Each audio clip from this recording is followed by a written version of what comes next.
Hi everyone, welcome to another lecture in the series Imperial Power in the Roman World. And this week we're incredibly fortunate to have Professor Jinyu Liu, who teaches classical studies at DePaul University in Indiana and is also a distinguished guest professor at Shanghai Normal University in China. Jinyu is a specialist in social relations within Roman cities, with particular interest in epigraphy, underprivileged classes, and ancient collegia. Jinyu has published widely on these topics, and her first book provided an entirely new interpretation of one of these collegia found in Roman cities, demonstrating an important and consistent connection with the textile economy. Jinyu is also interested in translation and is currently the principal investigator of translating the complete corpus of Ovid's poetry into Chinese with commentaries. Today, Jinyu has kindly offered to discuss local responses to imperial power, and she's already sent her slides over to me, so I've already had a sneak peek, as it were, into the lecture, and it looks like it's going to be particularly useful, interesting, and fascinating. Today, Jinyu will be talking about how imperial power could be experienced across the empire, and what was it like at a localized level? What did it mean to the people of the empire? And in this talk, then, Professor Liu will provide a study of imperial power within contemporary Roman society, stepping away from the grand narratives of political history, and instead looking at the realities of Roman rule as it was experienced by local communities.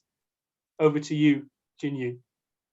Thank you so much for the generous introduction, and it's my great pleasure and honor to contribute to this series. And I would like to thank Professor Anthony Smart for organizing the series and for the invitation. I will share my screen now and will be looking at my slides. Can you see my? Yep, that's all there, Jinyu. Start the show. All right, so my topic today is how imperial power was felt locally, and this is a very large topic.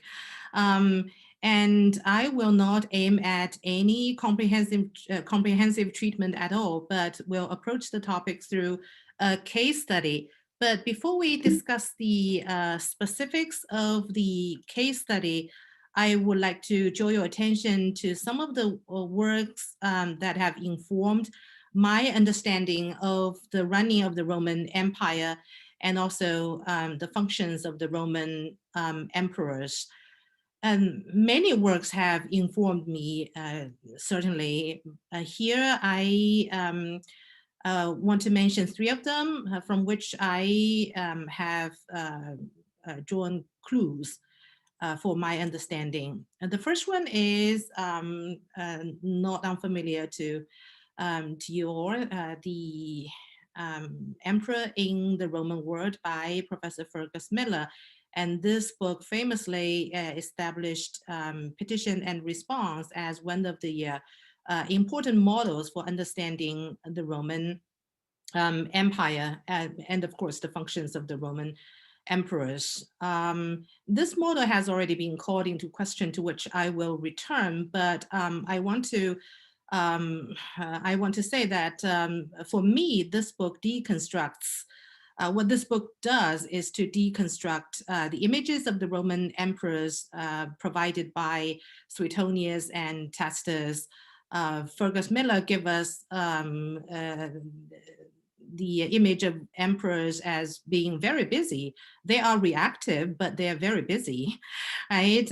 Busy responding to petitions and letters, busy receiving ambassadors, and they have tons of work to do, right? But in his model, there has been very little room for the normative functions of Roman laws. And in his description of the roles of the Roman emperors, they were not fighting any wars either, right?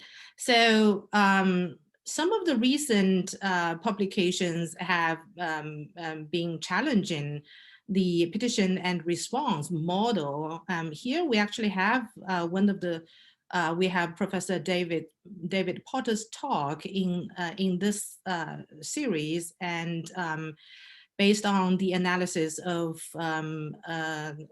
some of Hadrian's letters concerning the artists and performers, Professor Potter argued that local conditions were always taken into consideration, and the emperors were not just responding to issues at an ad hoc base, and there is tremendous consistency to be spoken of. And Clifford Endo, in his article, which is in fact available at academia.edu, he emphasizes the regulating force of the Roman law, and emphasizing the law as normative framework for running the Roman Empire. And he would propose to stay away from the petition and response model and move to an order and obey model. And I would in fact be very interested to hear more responses to that kind of model proposed by Professor Endo. And here he also, I would also like to mention one of the books by Professor Endo, that's Imperial Ideology and Provincial Loyalty in the Roman Empire. In this book, he raises a number of issues, in particular concerning consensus, right? How did the Roman Empire reach consensus, if there is consensus to be spoken of, and what kind of consensus and what kind of mechanism, and how did the Roman Empire transform from Imperium to Patria, homeland? Right, so these questions are tremendously important, and the answers might be different, but they have informed my the kind of questions that I would like to raise when I look at the operation of the Roman Empire.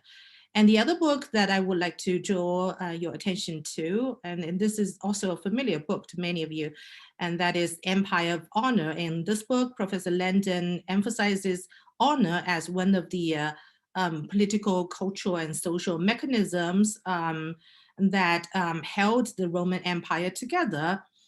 And the emperors and the so-called subjects all participated in this game, in this ritual of receiving and granting honors. Honor was almost like a currency. It could be curtailed, it could be dispensed, it could be taken back, recycled, and so on. And honor was closely bound with status construction in the Roman Empire. So yeah, these are some of the works that I have found helpful for understanding the empire. And I do want to say that these are only a selected few.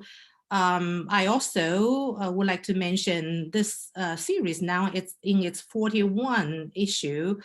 Brill series on impact of empire. It contains a large amount of case studies. And for anyone who studies the Roman Empire, this series is of great significance.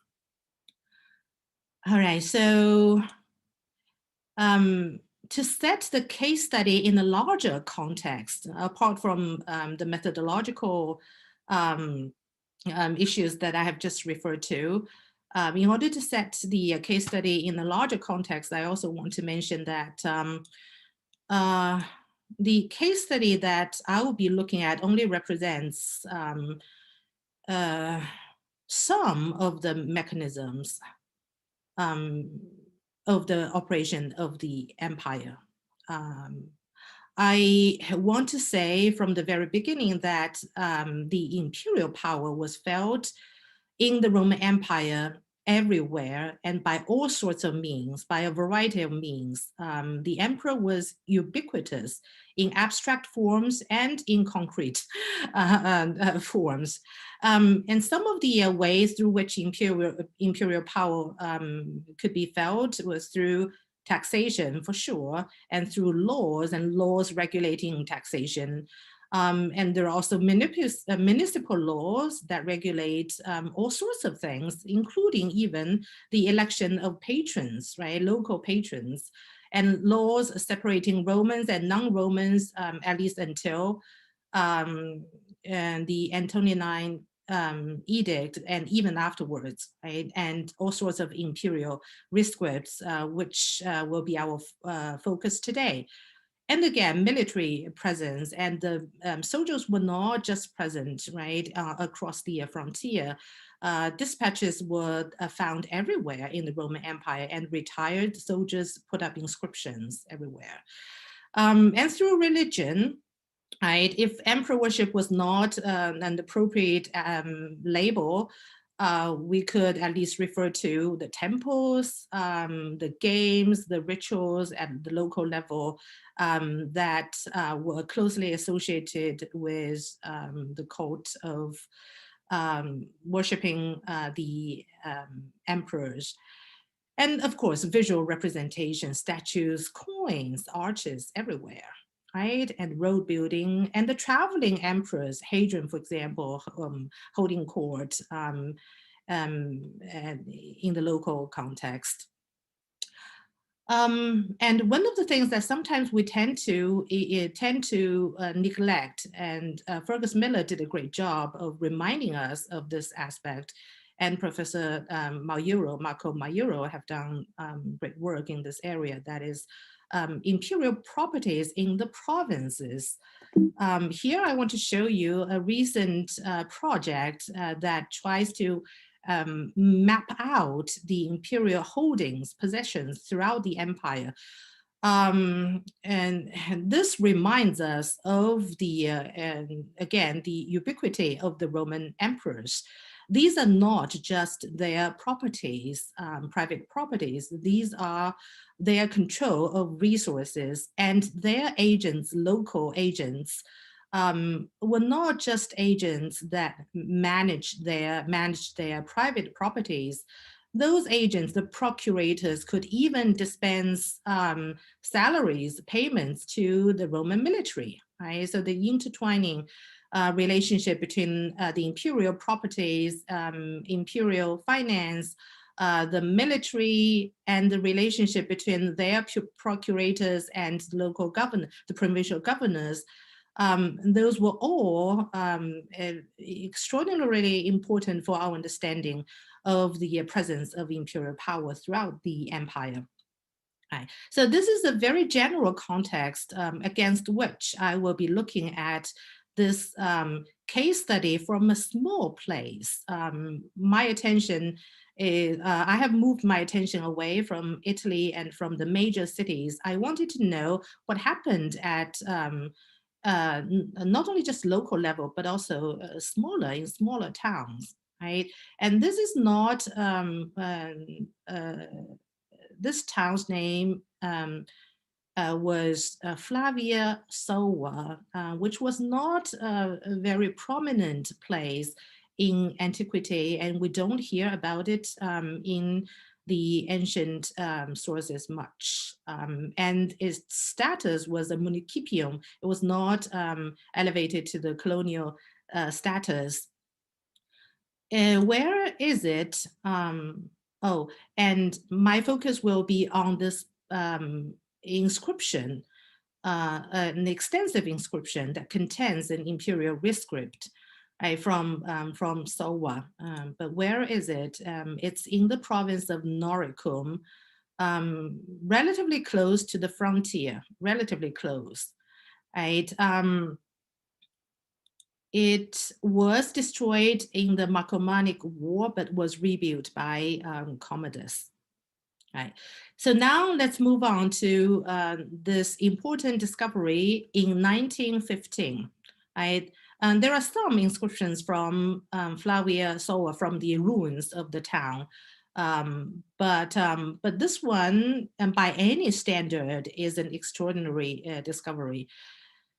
I have included an extensive list of references to this inscription, but many of the past discussions were focused on restoring the missing parts, were on who the governor was to which this rescript might have been directed, and on the legal issues that might have been implied or referenced in this inscription. But I would like to use this inscription to see power dynamics, to see the chain of relationship between between Rome, the empress, between the provincial governors, between the local and the local decurions, the wealthy people at the local level, and the people and people whom usually we think were from the lower classes. Right. So what is this inscription about? It has three parts, as you can probably tell, and this is not a very good, sorry, I didn't include, oh, here you have a, you have image, you have an image that has better resolution. As you can see, and these images are taken from the inscription databases. We're now fortunate to have an increasing number of excellent epigraphic databases, many of which contain images. So it has three parts. The first part is imperial rescript from Severus and Caracalla, dated to 205, to which we will return. And the second part is a list of, is a membership list. It contains 93 names of a local collegium, a local association. And the last portion is, in fact, has an honorific nature. Right? As you can see here, this portion is written in larger characters than all the other portions, even in larger characters than the imperial rescript. Okay, so the importance of this honorific portion is fairly obvious. Okay, so, all right, the content of the inscription.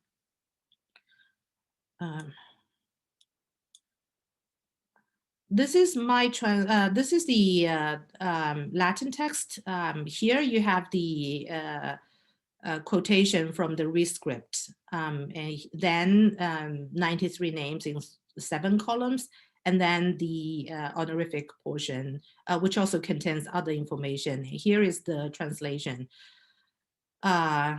So the Emperor Severus and Caracalla, and this Antoninus person is our Caracalla, right? And to someone who is very likely, most likely, the provincial governor, but his name is lost. The privileges which on the orders of the Senate or any aliquo emperor have been granted to the Collegia Cantonariorum, which I identify as textile, the organizations, the associations of textile workers and dealers, should not be rashly rescinded or taken away. But whatever the laws sanctify, let it be preserved, and let those who you state, and this you is most likely the provincial governor, are enjoying their wealth without burden, he be compelled to take up public obligations. Nor should the privileges of the collegia benefit either those who do not practice that occupation or those who possess resources which are greater than the prescribed limit. The legal remedy should be applied to such people, but the number of the members should not be reduced on their account. Otherwise, let all the other enjoy an exemption which it is not appropriate to remove from the privileges of the collegia. Right, so that's the rescript and names. And then the collegia members put up this inscription in honor of Marcus Secundus Secundinius, father of the collegium, with their own money. And there are different restorations here. It could also be a place was given by a decree of the city of Solva. And date, and this is during the consulship of Caracalla and Geta. Geta's name was erased, and of course he suffered memory suction. And here it breaks off. There is another name, Ursinus. Most likely he took care of putting this inscription up. And this inscription was not a statue base. It was a slab. It was most likely fixated to a building, could be the scholar, that is the meeting place of the collegium itself. So on to the analysis of the inscription. First, I would like to draw attention to the various players, to the stakeholders that were referred to in the inscription. First, the emperor, they're named, right? And then the governor, I mean, we don't know his name, but he's there. And then the local senate, and the local senate approved of the putting up, the erection of the inscription. And the local collegium, but then here this is the issue of the so-called legitimate members versus free riders. And collegia cantonariorum as a type. And eventually we have the father of the collegium. What kind of role did he play? Right, so these were all mentioned specifically, in fact, in the inscription. And they all played a role towards the eventual erection, not only the rescript, but also the erection of the inscription, right? So we will then take a look at the roles of these people, players, one by one. First, let's look at the role of the governor. And we'll return to the emperor's role eventually, because they, in this case, we have two emperors, right? They play, they were indeed the ultimate authority. But they were bound. Well, bound is probably not the best word, but they resort to previous legal rulings, right? Okay, so the role of the Roman governor, and this rescript was most likely the product in the process of petition and response. That is, the governor sent forwarded the question to the emperor, and then the emperor answered, addressed that a question, right? But that doesn't mean that this is just a petition and response model of running the empire. I'll return to that. So we know about the governor's role from a variety of sources. And one of the important sources, of course, is Pliny the Younger. Right? He altogether published, altogether we had 368 letters from him and his correspondence. And volume 10, as we know, is primarily a collection of correspondence between Pliny the Younger and his emperor Trajan, right? And among the 121 letters in volume 10, 116 concerned matters in Bithynia, and he was the governor of Bithynia at that time for about 2 years, around 2 years. Right, and in those letters, volume 10 also contained Trajan's response to his letters. Right, so these 116, in fact, represent pairs of pairs of correspondence, right? In those letters, he would first, so Bithynia is here, about, in fact, 30 days from Rome on the fastest travel method. In those letters, Pliny the Younger would first identify the problem, right? Report the problem, and then he would propose a resolution. And usually he would also mention whether he has done research or not. And then he would ask for the emperor's opinion. And the emperor would answer in very brief letters. And usually the emperor would only provide general direction. And of course, he would confirm or reject what Pliny proposes, but usually on the ground of general principles. Right? How do we understand Pliny's correspondence with Trajan? And that has experienced evolution in the past decades.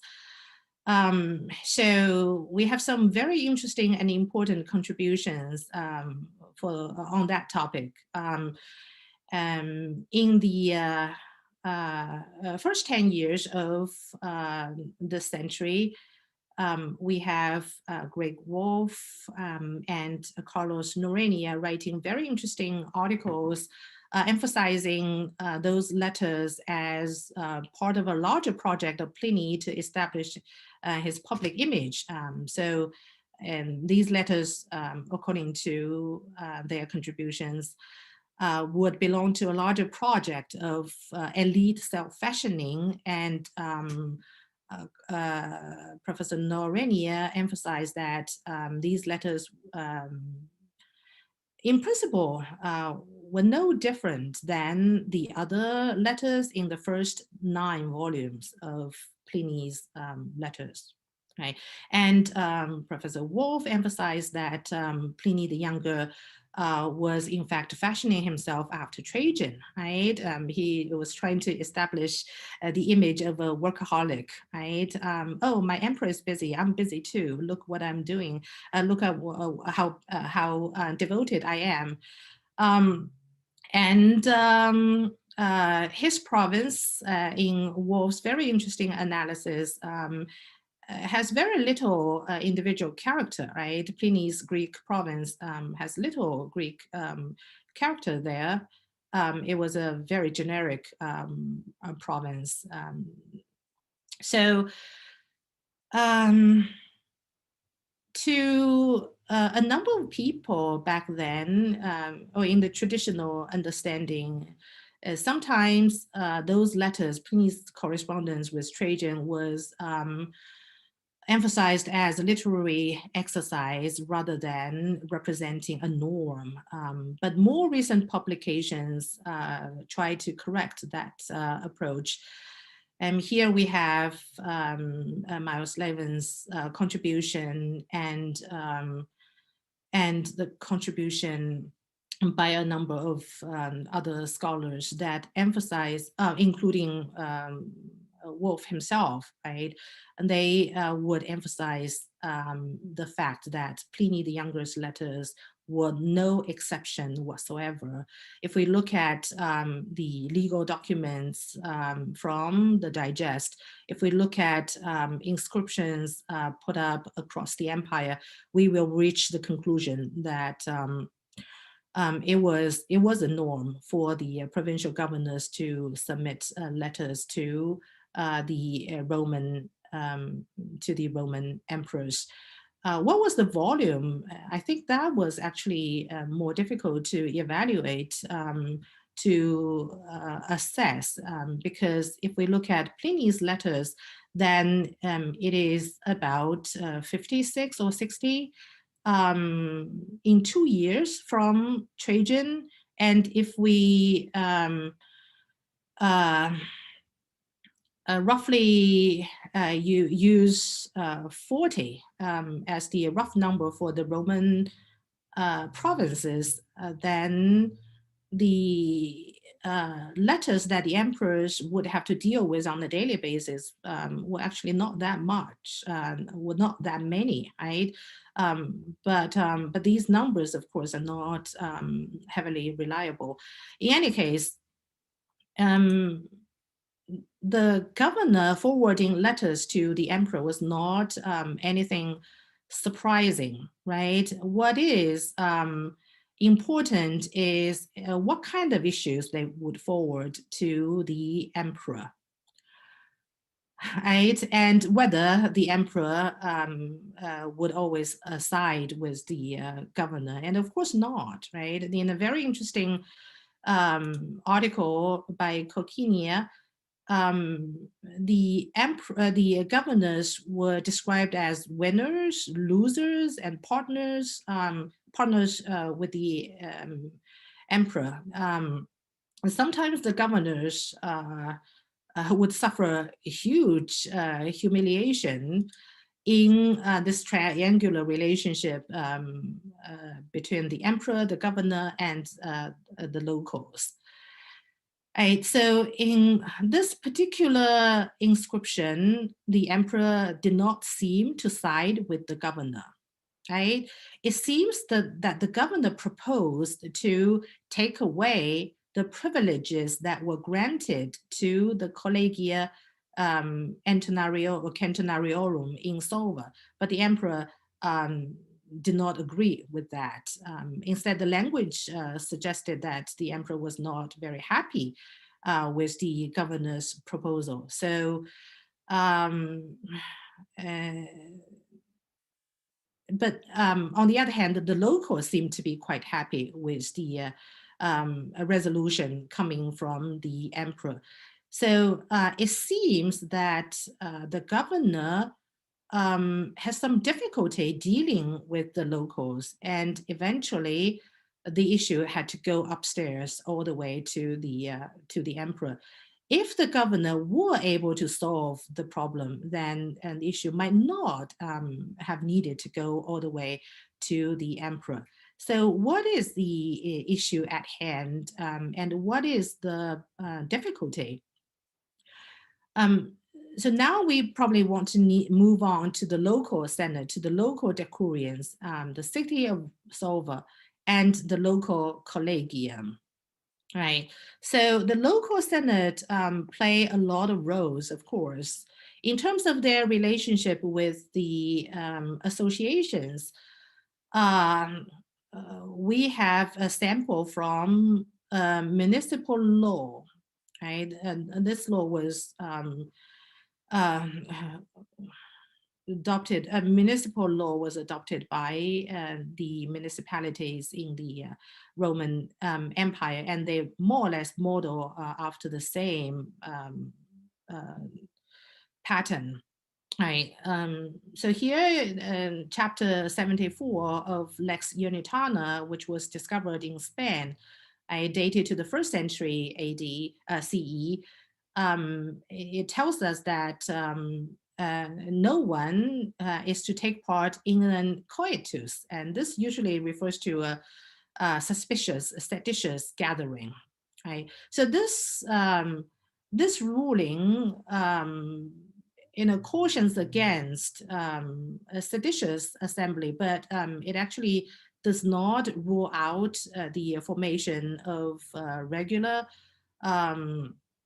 associations that limit their roles to social and economic activity or activities and public service. This kind of regulation is found in all sorts of local laws following similar models. And this was even earlier ruling and from Lex Coloniae Genitivae from Caesar's time.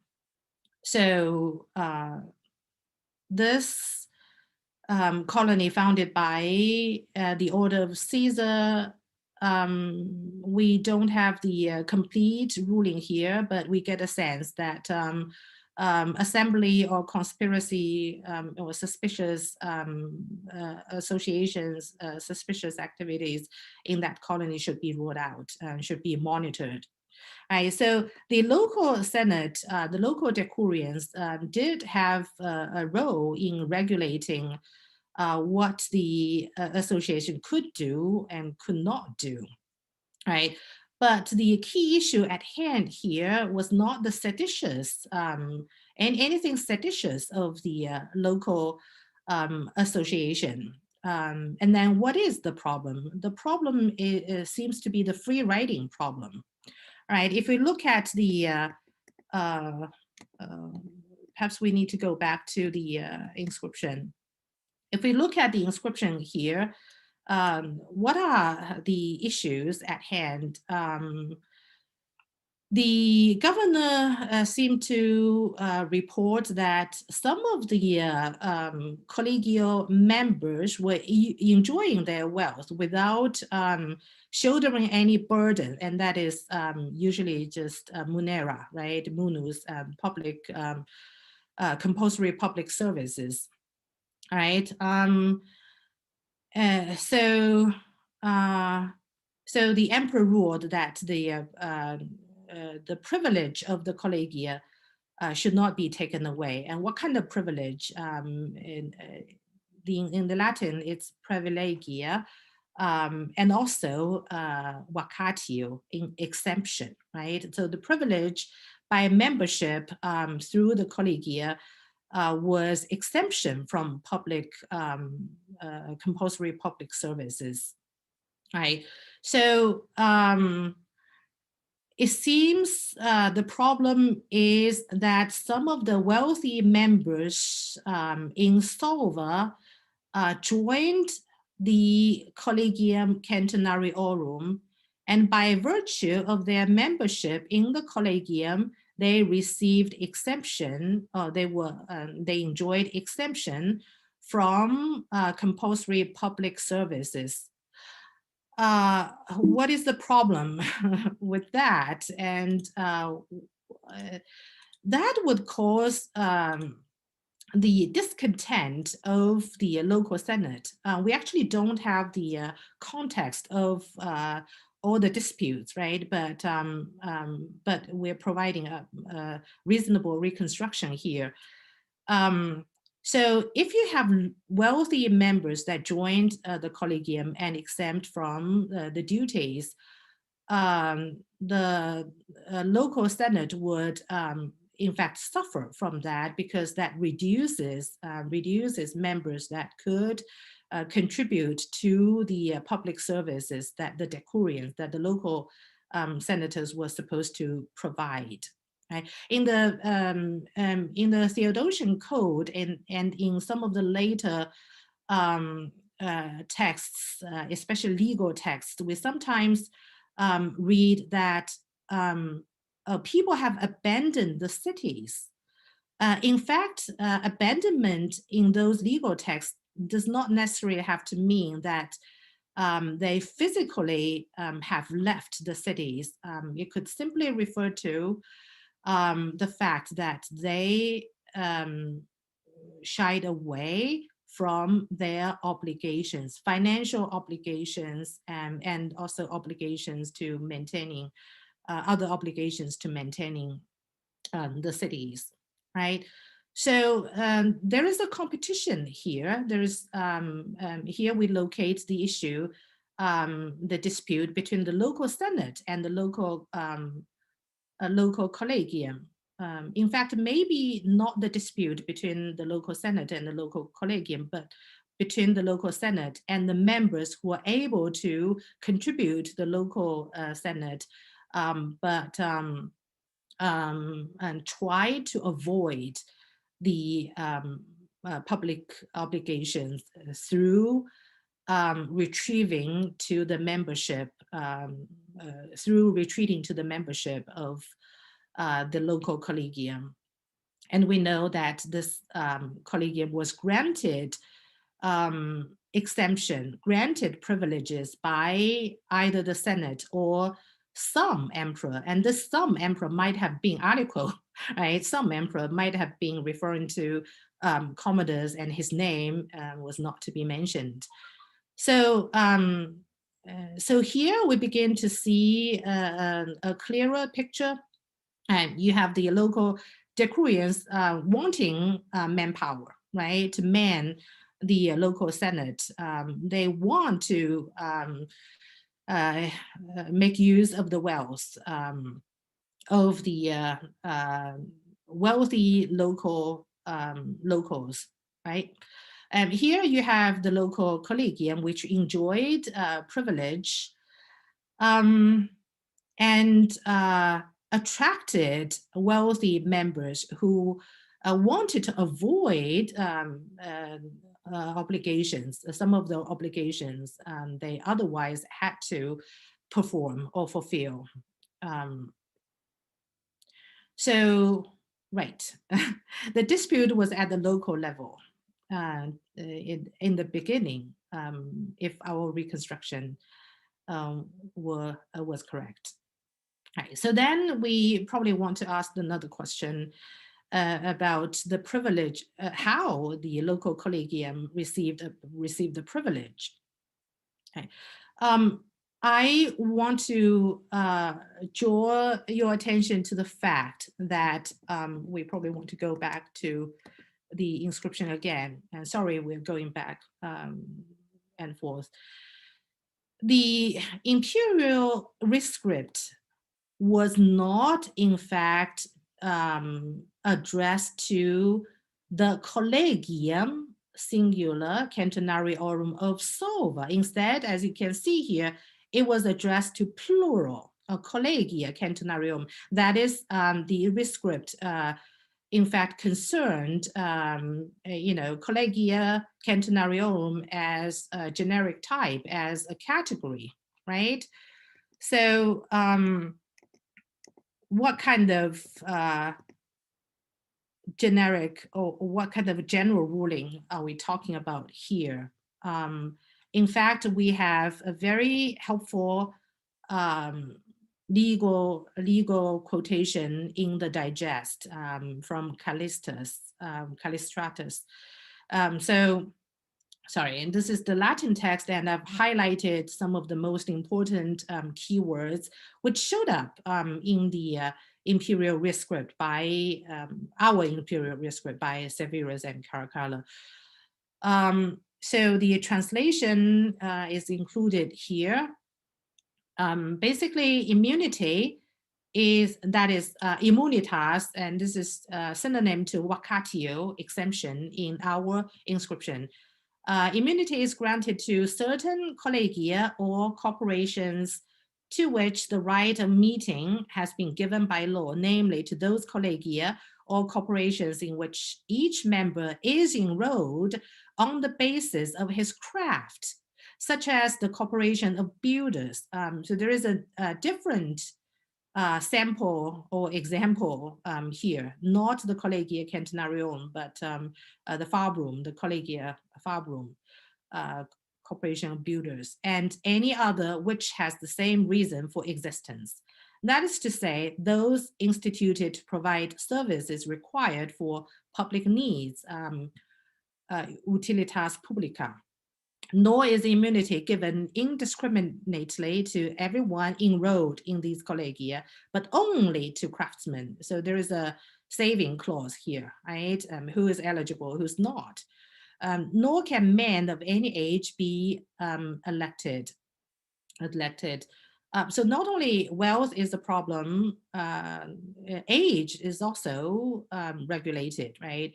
Excluding, as the deified Pius decided, Antoninus Pius decided, in excluding men of advanced or very tender years. But it has been established in many ways that those who have increased their resources and are capable of supporting the munera of the communities can no more avail themselves of dispensions which were granted to poorer men who are divided among collegia. Poorer and tenuiores here. Poorer might not be the best translation. right? And that's the word, but it refers to men of lesser means, right? Okay, so if we summarize the passage in the digest, we can break it down into 4 layers. Right. So first of all, legal status, right? What kind of collegia are being regulated here or being addressed here? They have to be legal first, right? They have to possess jus coerundi, that is the right to assemble. What we don't know very well is how that use, that right is granted, whether it's granted through a general law or is it granted on individual basis. And we are not very sure whether every collegium upon its creation had to submit an application to the provincial governor who would forward it to the Senate or the emperor. And these are still debated, right? But according to the passage in the digest, in order to receive the privilege, the composition is specified, right? And the membership has to depend on artifici sui causa artifici, that is, these people had to possess some kind of artifact, right? Artificium. Sorry, not artifact, sorry, craft, trade, profession, occupation, right? And then the purpose of those collegia that were entitled to exemption, to privileges, their purpose of creation had to be connected with public services. What kind of public services? Publica utilitas, right? And here you have the plural. And that's not very well defined, but what we do know is that it's a very broad category. If you provide food for the city of Rome, you contribute to the annona by transporting grain into the city of Rome, right? Or transporting wood for the public bath in the city of Rome. That counts as public service, right? If you build dams in Egypt, that counts as public service. If you supply the military, that is also public service. If you fight fire at the local level, that is again public service. So it's a very general, it's a very broad category, right? And for Collegia Cantonariorum, there are two types of public services that can be identified. The first one is to help supply clothing to the military, and second is fight fire, possibly at the local level, right? And then exclusion. We mentioned the saving clauses, right? Excluded from access to privileges. Who are excluded? Members who are too old or too young, right? Too young, that's very understandable. Too old, I don't think this is because senior people could not practice their trade, could not practice their craft. I think the real reason is because people of advanced age were already enjoying a variety of exemptions from taxes, for example, for people above 62, 65, and so on. All right. So I don't think it was I don't think the primary consideration was their physical fitness, right? Whether they were still physically fit to provide service. And also excluded from the privilege was people who are too wealthy, precisely for the reason that I stated before. If their property qualification exceeded a certain limit, they would be potentially able to contribute to the local decuria, right? To the composition of the local decurions who were responsible for running the city, for taxation, for maintaining public buildings, and so on. All right. Okay. So the rescript in our inscription match all of those layers described here, right? And the central issue is who to enjoy the privileges granted by the Senate and the emperors in the past, and who should be excluded, right? And here, of course, who would benefit specifically from not making the whole thing a big deal? Of course, that would be the wealthy man, right, who joined the collegium in order to avoid public services. And for the other regular collegium members, their privileges were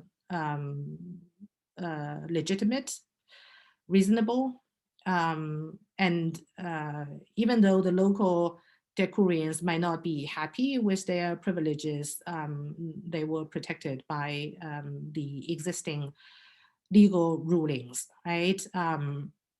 But and also this is a membership list, right? And they run it's a long list, so I had to break them down. I'll talk about the membership list a little more, but most of these members, were probably from the just the tradesmen and craftsmen, that level of society, and they belong to the relatively poorer echelon of the society. They did not have to be destitute, but they were not at the decurial level, right? So the decurions would not be nervous about their membership in general. However, if increasing number of wealthy people join the collegium, that would drain the pipeline, drain membership resources for the local decuria, and that would incur their anxiety. Right. So so the local senate might have had a negotiation with the collegium. What the collegium's position was, we probably don't know, of course, because we don't have the narrative of the context. But it's reasonable to imagine that they would insist on their own, on their existing privileges. Then the issue will become what to do with the wealthy members, right? Should the collegium exclude them? Should the collegium exclude them and not allow them to join the collegium, or should the wealthy members agree that, okay, they could be members of the collegium, but they had to also perform their other duties. They should not enjoy immunity, vacatio, or the package of privileges that the other members were entitled to. So we can imagine the sort of back and forth between the local decuria, the collegium, and the wealthy members. And a stalemate might have reached with the wealthy members insisting that, yeah, I'm a member of the collegium. I want to join. I want to enjoy the privileges. What can you do? Right? And then the local decurions might have forwarded the issue to the governor, and the governor was probably the governor. Whether the governor further negotiated with the talked with the locals, we don't know, but he might have been provoked. Again, we don't know, but it seems that he proposed to take away the privileges of the collegium altogether, which the emperor did not agree, as we can see in the rescript, right? But yeah, that's a general reconstruction of the story. We haven't covered further character yet. We will talk about him, further person yet. We will talk about him in a minute. But a few words about the membership list. We don't know who these people are. We only know their names. We know that they belong to the Collegium Cantonariorum locally, the local Collegium. But we have no other way of knowing who they were. We only possess their names. Some of the information can be gathered from the names, of course. Some of them are Roman citizens, right? Immigrants and descendants of immigrants. And some of them were freedmen, and some of them were born local names. For example, this one, Ingenuus, this is a mixture, mixed name, Ingenuus, and then son of this person. Right, so the imperial rescript was targeted at everybody, at the collegium as a collectivity. There's no differentiation between non-Romans and people who did not have Roman citizenship. There's no differentiation between them and the Romans, that is, people who possessed Roman citizenship. There's no distinction between freeborn members and members of freedman status. We don't seem to have any slaves in this on the membership list. They all seem to be people of free status, right? And some of them were clearly of local origin, right? And then we have someone else, and that is, his name appeared in the last register, in the last portion of the inscription in large font, right? And that is the father of the collegium. And his name is Marcus Secundus, Secundinius, apparently Roman citizen. Whether he was a freed person or not, we don't know. But and again, we don't know what role he played, but it's reasonable to imagine that he was one of the brokers in the whole in this whole thing, right? And what is pater? So the Roman collegia tended to have patrons, usually from people of upper classes, people of belong to the upper echelon of the society, local decurions, for example. The majority of the patrons did not seem to be collegial members, although sometimes they were. And we only have a few cases of fathers and mothers and parents, that is parent, right, of collegia. It's hard to say in what ways they were different from the patrons, but we do know that the patrons tended to receive ritualized ceremony and a tabula, patronage tablet, that would be presented to them formally, and that would usually recorded the formal decision at the collegial meeting. But a pater could have all sorts of functions, right? Providing financial assistance to the collegia, to the collegial members, and connecting the collegium to into our larger networks.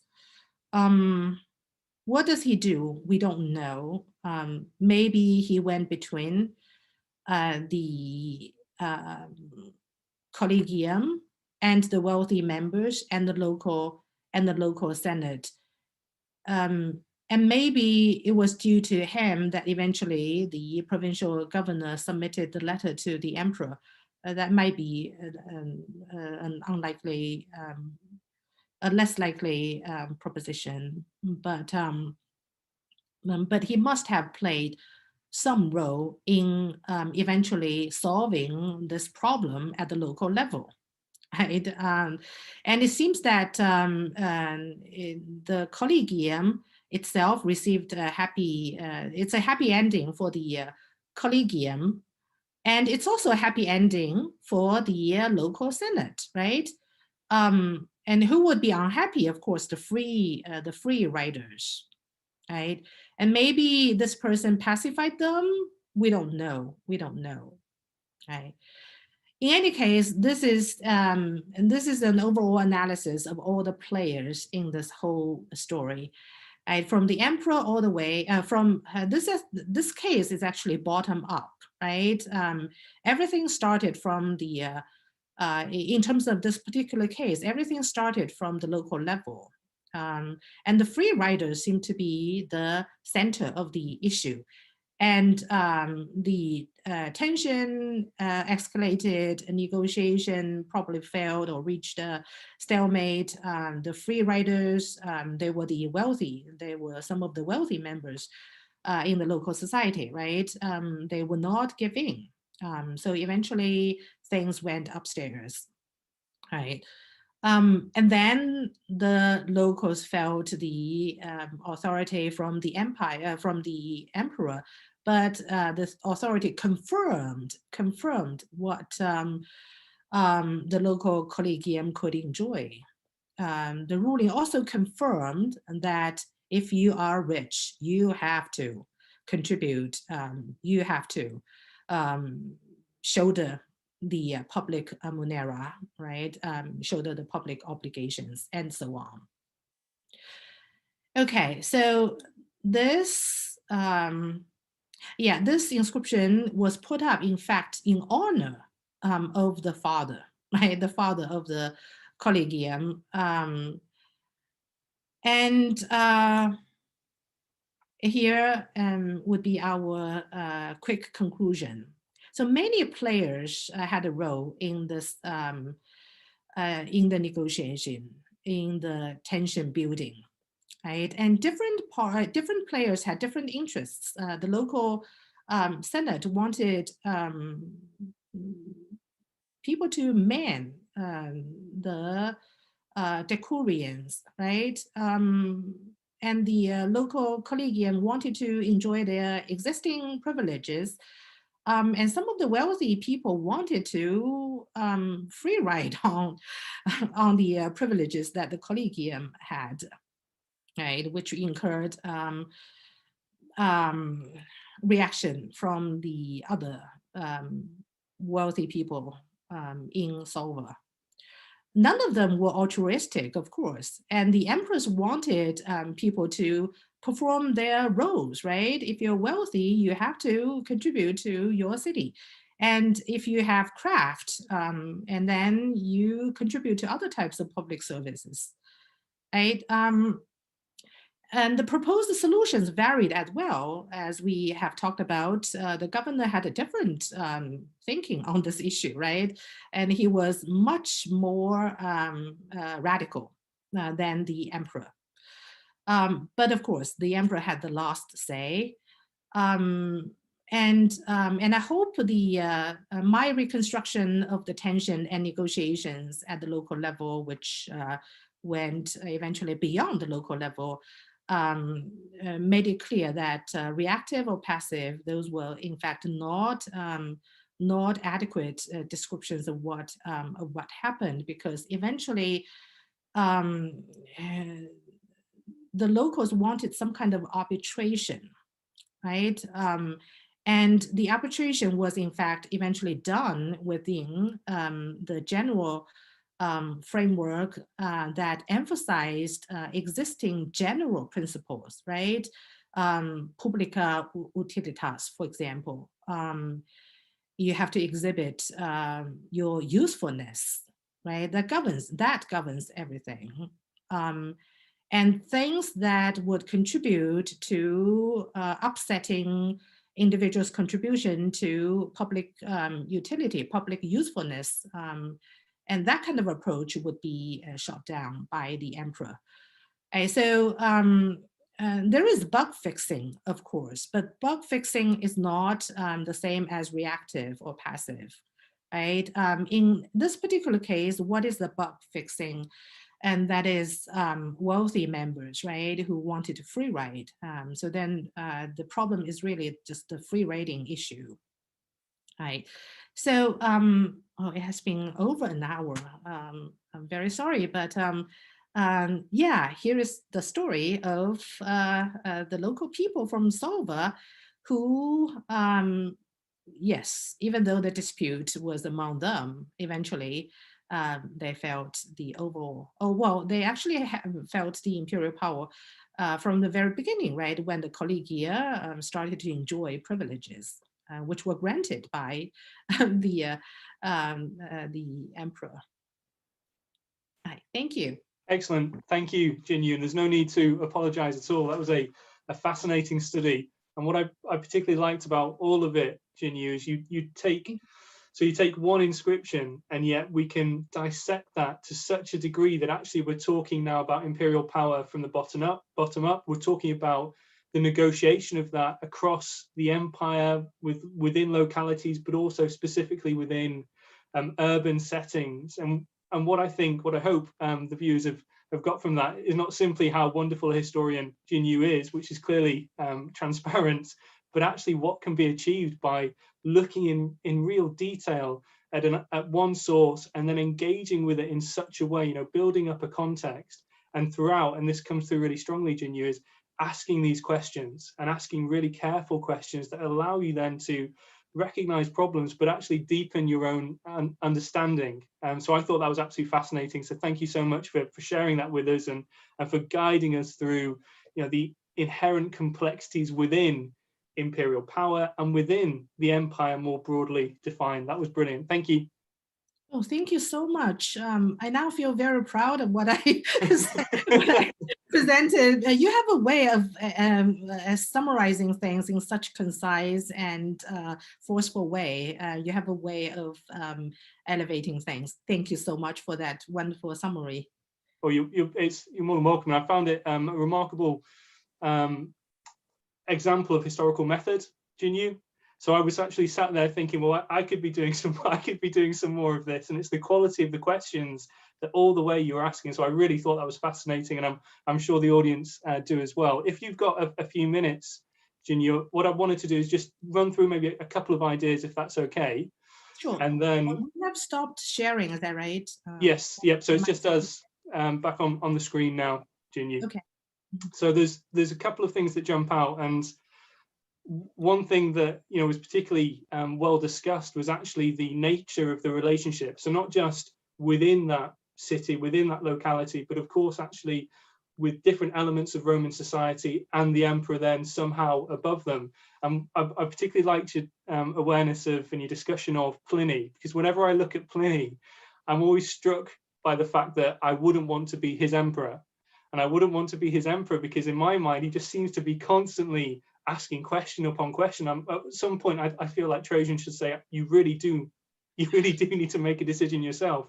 And yet, as you identified and engaged with the historiography, actually, the picture's rather more complex, isn't it? Of course, why is he doing this? How is he doing this? So the first question I've got, actually, if that's okay, is how do you kind of decipher, or how do you interpret the letters of Pliny as an example of this relationship? Thank you. I've always been fascinated with Pliny, and I agree with you. Sometime before, this is earlier, I would be pissed off by Pliny if I was emperor, right? Oh, this guy is really annoying. But if you do the math, then he was, I mentioned this, but he was governor for 2-3 usually a 3-year term, right? But he was there 2 or 3 years. And he wrote, he only included 50 something letters, not quite 60 yet, from him to Trajan. So that's about 30 per year, right? And then that's about 1 per month. Not that many, right? Yeah. If we think about it, that's not a huge quantity, right? So I guess it's okay. It's Yeah. okay, right? 1 per month, I can deal Yes. with it. And also, if we believe Pliny, he had some kind of friendship with Trajan, right? And Trajan called him my dear Secundus or something, right? And so so yeah, it's like hearing from a friend. It's not I don't think that would bother Trajan that much if the quantity of the letters included in volume 10 represents the traffic Yes. Yeah. between them, but we don't know, right? He might have been very selective. Maybe Yeah. there were more letters. I suspect there were. My interpretation of Pliny is always that he's just there, and I, and I know it. I've over exaggerated it slightly, but it's the kind of questions he always seems to be asking. But actually, as you say, this is a crucial part of the communication, and as that some of that scholarship suggests, perhaps it's not really necessarily about just the question itself. Yeah. It could be about the form, the discourse, or almost like this is what is expected of an individual, a governor, to be doing this. Right, and also I think some of the incentives or some of the driving force came from the local people. Yeah. And I was suspected that Pliny was not actually asking Trajan questions. He was trying to have something to show to the locals, right? Because what is cut out from his letters were the people in the Greek cities in Bithynia. As we all know, Pliny actually know the Greek provinces fairly well. He wrote advice to someone, right, who was going to govern a Greek province, and he dissected the Greek characters pretty ruthlessly, right? For example, and you should pretend, and this is his advice, if I remember correctly, you should pretend that you honor them or play along, even though they are actually living in their history or something along that line, right? So he knows the Greek people, right? He knows the personalities, but these do not show. These do not show in his letters. So a lot of the background noise, right, the background tension is cut out. I suspect that he had tremendous difficulty dealing with the locals. Yeah. And that's why he was trying to borrow the authority from Trajan. He did not, I think he's actually fairly smart, right? Despite all the possessedness of Pliny, he knows things, and he knows how to play this game. Yeah. I remember one of the cases where Pelusia, I don't remember whether that's the place or not. Not Prussia. I built an aqueduct, and then the first aqueduct, they spent millions of money, right? Millions of currencies on that aqueduct. It was destroyed. And then they tried to build the second one, another in a huge amount of money and no use. So then he asked Trajan what to do, right? And Trajan was very smart, and he said two things. Those are both general principles, right? First, they can build whatever they want to build, and provided that they don't impose new taxes, provided that they don't impair future financial operation of the town, right? So these are general principles. And then he also pointed out that, what led to this mess? Please investigate, right? And I suspect that Pliny knew what happened. Some locals were messing up the whole task, right? But he didn't say anything. He wanted Trajan to say it. Yeah. So that's my understanding. Yeah. They're both playing this game, right? And then Pliny could go back to the locals and say, look, the emperor said this. Please do that. It's not I who, who's giving instructions to you. It's the emperor. So some kind of arbitration is needed, right, by the locals. And Pliny was simply, and this is also one of the reasons why I mentioned Landon's book on the Empire of Honor is that he does not want to take away the honor of the locals, right? Yeah. Especially the leading man. But if something comes from the emperor, whether it's negative or positive, it's okay, right? Yeah. Because the emperor has higher honor. Yeah, and it separates him, doesn't it, from the, not necessarily the decision-making process, but it's again about that kind of manifestation of imperial power, isn't it? If he can liaise with the locality, or as you suggest, Jinyu, perhaps Exactly. not at all. There's I particularly like the idea that there's a lot of noise we just can't access here from the actual distillation into the letters that we can then witness. Right. And another thing that jumps out, and it's kind of linked to this, is the relationship between localities, governors, and then the role of Roman law. And of course, that's a huge topic with big question marks. But actually, again, it speaks to imperial power because, of course, part of the emperor's authority is to do with the creation of and the maintenance of some kind of legal norms, or indeed the relationship between some kind of Roman law and local practice, local custom. And in one sense, the inscription you use, but also other inscriptions that we could find across the empire, they speak to this idea of not necessarily a contested role, but negotiated space, I guess. Absolutely. Thank you. Yeah. And it jumps out, I think, really, really strongly. So Pliny was one thing I wanted to talk about.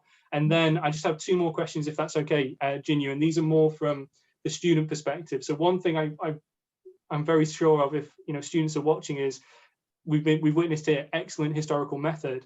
So alongside that, then I've got two questions. One is, when you're facing an inscription like the one that you've used in today's talk, where do you kind of begin? What is it? What are the questions, I guess, you have of that source, and what can you then try and use it to explain? Yeah, this is a larger methodological issue, right? When you look at an inscription, what do you do? Yeah. Is that the question you want? Yeah. Yeah. I mean, some of the inscriptions are by nature just fascinating because it includes various names, various and people of different status. And when that happens, I get very excited because I immediately see interplay or negotiation or tension, right? And this one of the reasons why I mentioned Endo's book was precisely the consensus issue, right? Was there a consensus? Could that be reached, right? And how to enforce the consensus and how to challenge the consensus, right? So the longer inscriptions, of course, tends to draw our attention because by nature it's more informative, right? But then I will exercise, and this is analyzing the inscription is just like analyzing any text, right? Christopher Francesi and Smith, they have an anthology book on Rome, and they laid out 7 steps you can follow. For example, you ask, what is omitted? Yeah. Because what is omitted is as important as what is stated, right? The editing of the background of the context, I found that detective work fascinating. So I usually would, of course, first look at what is there, right? And what should have been there, but not there. For example, when we look at Res Gestae, we don't see the name of Anthony anywhere, right? Yeah. And then that's immediately, oh no, immediately, lead us to think of all sorts of editing that Augustus does to his to his own history, right? So that's one of them. And well, there are 7 of them, but I only want to mention 2 of them. And the other is typicality. Are we looking at a typical case or an extraordinarily exceptional case? If it's an exception, then it does not represent the norm. I mean, of course, this is a little circular, but typicality, that's another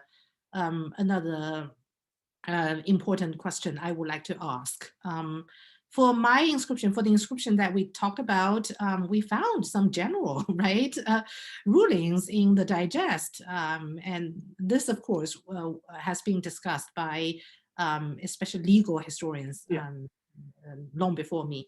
But that's also exciting, right?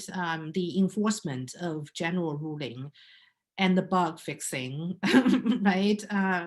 Yeah, so what's omitted and is it typical? And those would be some of the first questions I asked. But if we're dealing with shorter inscriptions, then we want to look at larger data, more of them to identify pattern and to identify outliers. For example, funerary inscriptions. Many of them are homogeneous, right? Yeah. They're very similar. But then what kind of pattern do we see? And here, we have a funerary inscription that looks different. What makes it different? Yeah. Right? Yeah. So these are some of the methodological practices I would use. Yeah. I don't know whether that's helpful or not. No, it definitely is, Jinyu, because again, what it exemplifies is how you begin with this kind of type of source, and you've got to partly deconstruct it and then rebuild it, but you place it against this complex fabric of other material and other ideas. So again, in the talk, we move from the inscription to actual written Roman law, and we saw parallel and echoes and deliberate echoes. And again, it's about tracing and creating this complex fabric network that is in reality the Roman Empire. It's not monochrome, it's not uniform. We tend to approach it with that expectation, but often we find no, localities matter. That negotiated construct of identity, and it's again coming through really strongly from the talk today. So just one last question, if that's okay, Jinyu. It's a big one, but don't think you have to defend you the entire paper or anything like that. How would you define imperial power in the Roman world? Yeah, that's a difficult one. Yep. In order to answer that question, well, and we can have. I will not provide a comprehensive answer because it may take some people a number of books to address that that issue. But power, for me, if I examine that, I would start with a philological inquiry, and what kind of vocabulary did the Romans use to describe it? Imperium, commanding power, right? That was one of the main vocab. And there's a potestas. Yeah. Potestas, that has legal ramification, right? The power to enforce, the ability to enforce, and also the mechanism to enforce, right? And also, if we follow Augustus, auctoritas, I don't know what it is, but I'm never sure if Augustus did actually, but it carries with it. That he invents, that he seems to think that it means something, right? It at least in consensus building, right? And that consensus does not have to be consensus on the in fact, it was not consensus on the basis of power equality, right? No, or status equality. Yeah. The consensus could be top down, and that's not a problem in that context, in the Roman context, right? But auctoritas, I think it's connected with honor, right? And more abstract concept, but that concept does something, right? The power, the ability to function memory, for example, the ability to sustain or rewrite memory. So these are all included in my imagination of imperial power. So if that answers your, if that It answers does. It does absolutely. And again, what it reflects is the complexities. We need to appreciate that about Rome, and we also need to appreciate that this is developing all across the empire, but also of course through the years of imperial rule. Auctoritas for Augustus could mean something very different, for instance, for someone like Trajan, even if they're using the same language, or if they're trying to present the same kind of forms or that veneer of imperial power. But as you say, it is something we need to write a few books to fully define, and then of course people would challenge each and every one of them, which is what we would want. Exactly. And with that, Jinyu, I just want to take this opportunity again to thank you. That was a fascinating talk. I loved it all, and it really did reflect the kind of questions we need to ask of the ancient material, and the difficulties therein, but also, like you say, the detective work we can draw upon to try and unearth this almost hidden, imaginative Roman past. So thank you. Thank you.